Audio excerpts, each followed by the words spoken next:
একটু থেমে ভাবুন, কখনো কি এমন হয়েছে রাতের নিঃশব্দে চোখের জল লুকিয়ে আপনি আল্লাহর কাছে হাত তুলেছেন, কিন্তু বুকের ভেতরেই একটা কণ্ঠ ফিসফিস করে বলেছে, আমার কি সত্যিই শোনা হবে?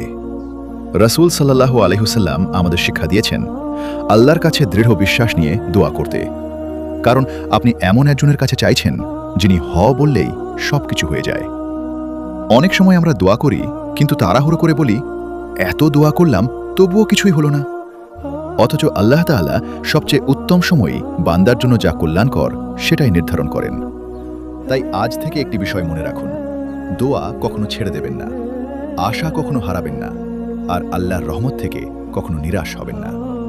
হয়তো আপনার পরবর্তী দোয়াটাই হবে সেই দোয়া যা আল্লাহ কবুল করে আপনার জীবন বদলে দেবেন। আল্লাহ তাআলা আমাদের সবাইকে আন্তরিকতা, ধৈর্য এবং পূর্ণ ইয়াকিনের সঙ্গে দোয়া করার তৌফিক দান করুন।